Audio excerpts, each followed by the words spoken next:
croissante et de plus en plus croissante.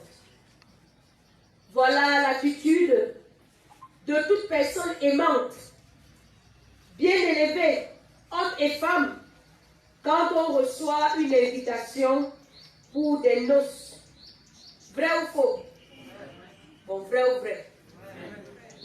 Vous n'êtes pas très convaincus. Hein? Vous êtes de ceux qui, quand ils reçoivent l'idée des mariages, ils aident. Parce qu'on en sait rien.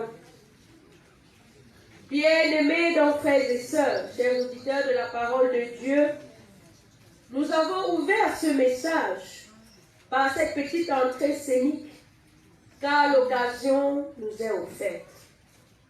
En effet, le texte de Matthieu 22, 1 à 14, dont nous avons écouté la lecture, relate l'histoire de la parabole des noces, ou encore, selon certaines versions, l'histoire du festin des noces. En effet, Jésus-Christ, ayant en amont, au chapitre 21, précisément au verset 43, dit aux chefs religieux, aux pharisiens et aux anciens que le royaume de Dieu devrait leur être arraché pour être remis à d'autres. Par cette parabole, il leur donne donc la raison de leur déshéritage. Jésus-Christ, comme à son habitude, utilise le récit imagé pour enseigner. Et cette fois, il leur parle d'un festin, le festin des noces.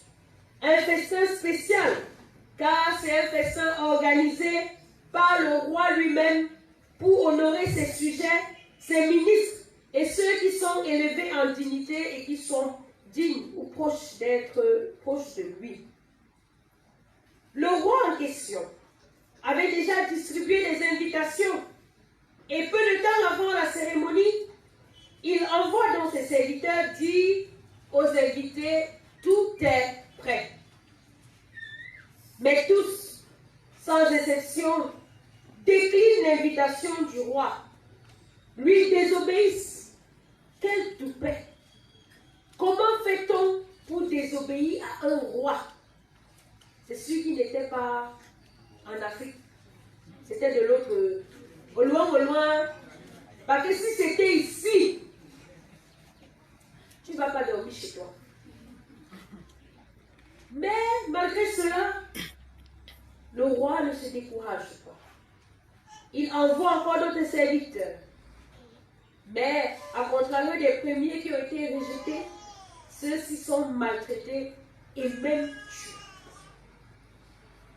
Tuer le serviteur du roi. L'outrage est donc vraiment à son comble. Pour comprendre bien de quoi il s'agit, il faudrait rentrer dans la coutume juive de l'époque pour comprendre ce que Jésus est en train de relater. En effet, en Israël, la coutume voulait qu'on envoie 2 invitations aux convives pour un festin de mariage. La première en guise de rappel et la deuxième lorsque tout était prêt pour dire aux invités, vous pouvez venir maintenant.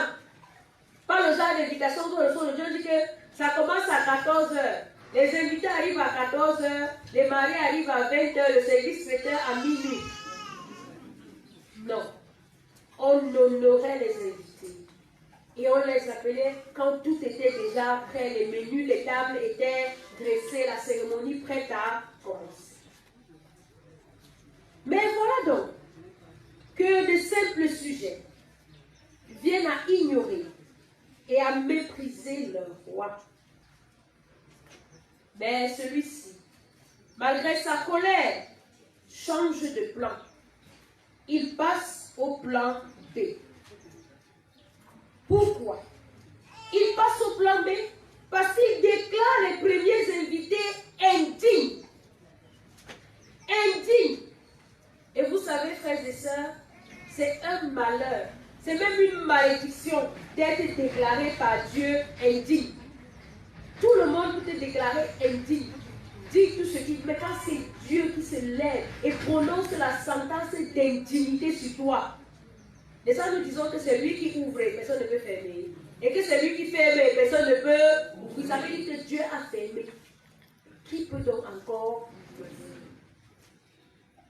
Le roi donc va passer au plan B, allant dans les rues, sur les routes, dans des lieux divers, où se trouvent de bons ou de mauvaises personnes, des prostituées, des boiteux, des infidèles, des parias, des mendiants, des rejetés de la société. Ceux qui n'étaient même pas comptés dans la liste des invités au départ, les gemelles. Oui, c'est donc ceux-là qui vont désormais entrer dans la liste.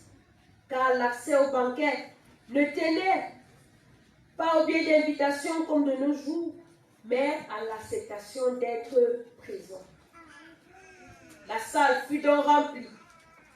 Et tout se déroulait bien jusqu'à l'arrivée du roi dans la salle. Et que celui-ci trouve quelqu'un qui n'avait pas le vêtement de la fête. Un jour, quelqu'un m'a posé la question, mais comment quelqu'un n'avait pas le vêtement de la fête, donc son habit n'était pas beau pour venir à la fête, ou bien son habit était bizarre. Moi-même, j'ai dû creuser pour comprendre.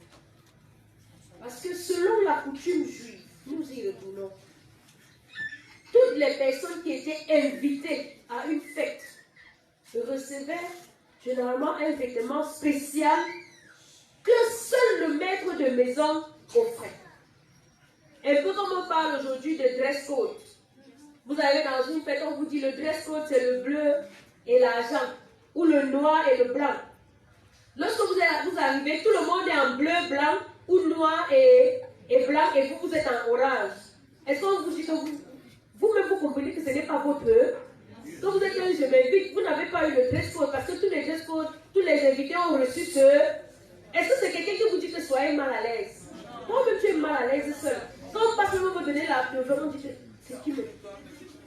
Il a même fait comment pour arriver ici. Toi-même tu commences. Donc le regard des gens montre seulement que ton nom ou ta table. Si tu n'es pas à ta place ici. Donc dans la coutume juive, un vêtement était remis par le chef de maison. Et lorsque il arrivait, ou les mariés, ou ceux qui devaient faire la cérémonie, reconnaissaient leurs invités par rapport au tissu ou à la tenue qu'il leur avait fait porter. Donc le dress code n'a pas commencé avec vous, c'est une vieille coutume. Ainsi donc à cette époque, tous les invités devaient porter ce vêtement de peur de passer pour arrogants, d'injurieux et même de suffisants envers votre hôte. Parce que celui qui refusait de porter le vêtement voulait dire que c'est une petite fête ou bien il ne se sent pas concerné par là et il devait seulement partir. Donc le fait de rester à la fête sans l'habit voulait dire un affront envers celui qui t'a invité. Cet homme est donc repéré rapidement parce que tous les autres ont le même vêtement sauf lui. Et le maître donc pose la question à cet invité. Comment as-tu fait pour entrer ici? Et vous savez, tous ceux qui sont généralement fautifs, lorsqu'on leur pose la question, ils se taisent. Il a gardé silence parce qu'il avait compris qu'il était un je m'invite, quelqu'un qui n'était pas à sa place. Il était entré de manière frauduleuse. Alors, sa sentence a été d'être saisi, d'être attaché, d'être amené et jeté au dehors, dans le lieu de souffrance éternelle, là où il y a les pleurs et les grincements de dents. Voilà la fin d'un je m'invite, de celui qui n'a pas l'habit de noces. Oui, bien-aimé, si nous avons commencé par l'histoire contemporaine, parlant du biais d'invitation, lorsqu'on est invité à les noces, voyons maintenant notre attitude lorsque nous sommes appelés, invités par le roi des rois, le Créateur. Le roi de cette parabole, c'est Dieu. Les noces de son Fils, c'est l'alliance de Jésus-Christ avec tous ceux qui se répandent et viennent à lui. Pendant son ministère de Dieu, on peut se dire frère. Même comme de plus en plus le frère et les sœurs de la maison de Dieu regardent un genre de choses. vous avez déporté toute l'ignominie du monde dans la maison de Dieu. Et même dans la maison de Dieu, on est frères et sœurs par classe. Il y a les enfants, il y a les frères et sœurs, les enfants des bonbons. Il y a les frères et sœurs, les enfants des moyens. Et il y a les frères et sœurs, les enfants des mamans. Et même à l'église, quand on veut faire les mariages entre les enfants, les parents regardent son père sait, parce que tu sais, dans une famille, on est ancienne de génération en génération. Quel est leur rang à l'église?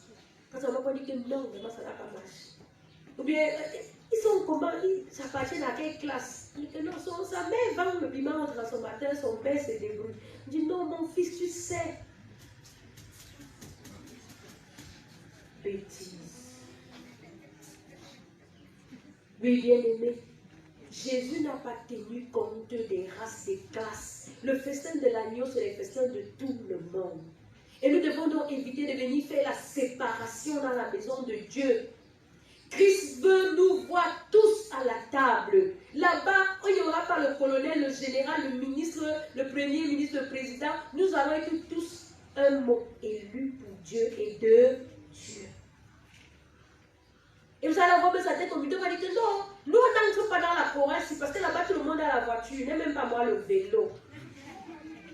Ou bien, il vient même être ancien comme ça parle de choses, c'est quoi? Il va faire comme ça, là, chaque fois qu'il y aura des conditions, tu vas ajouter sa part. Et c'est comme ça qu'on détruit l'œuvre de Dieu. C'est comme ça qu'on casse l'œuvre de Dieu. C'est comme ça qu'on floue le salut de Jésus-Christ. Un salut donné gratuitement. Oui, frères et sœurs, nous nous préparons beaucoup pour participer, assister aux invitations de mariage ici-bas. Mais comment nous préparons-nous pour les noces de l'agneau? Nous, l'Église, qu'il appelle son épouse. Les élus des noces de l'agneau sont ceux qui auront le privilège de goûter à la félicité du royaume et d'avoir part à l'héritage de la vie éternelle. Il faut se préparer pour ce mariage-là. Malheureusement, c'est une chose d'être appelé et c'est une autre d'être élu. Christ est mort pour tout le monde. Salut collectif. Salut objectif. Mais chacun, c'est chacun qui décide par son accord personnel de devenir élu. Salut individuel, salut subjectif. C'est chacun qui se qualifie pour l'élection divine. Sinon, si on dit que c'est Dieu, on ferait de Dieu un père partial. Dieu est impartial. Tu dis, oui, je veux, tu es élu. Non, je ne veux pas, il te laisse. Dieu est le maestro du libre arbitre. L'élection est donc pour ceux qui acceptent l'invitation que le Seigneur leur adresse.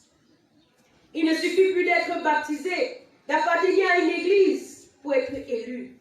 Il faut faire l'expérience personnelle de la repentance et de la conversion.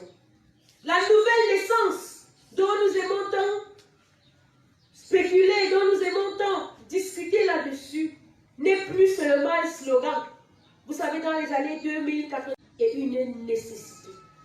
Et Jésus avait dit au grand docteur Nicodème, si un homme ne naît de nouveau, il ne peut voir le royaume des... Hélas, hélas.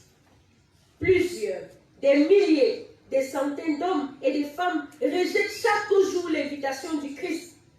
Parfois, d'autres font semblant. Parfois, d'autres usent d'artifices et d'arguments pour refuser. Je suis jeune. Je n'ai pas le temps.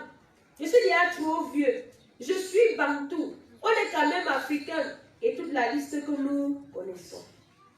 Plusieurs aussi ont répondu à l'appel, mais ne portent pas l'habit des noces. Ce sont des chrétiens de nom.